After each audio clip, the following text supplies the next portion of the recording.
When we told them, including Gachagua, that Raila was the right leader to lead this country and give shares to everybody, they refused and supported Ruto.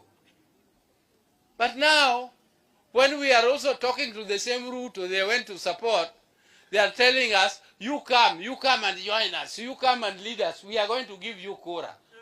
What is the assurance that they will give Raila Kura?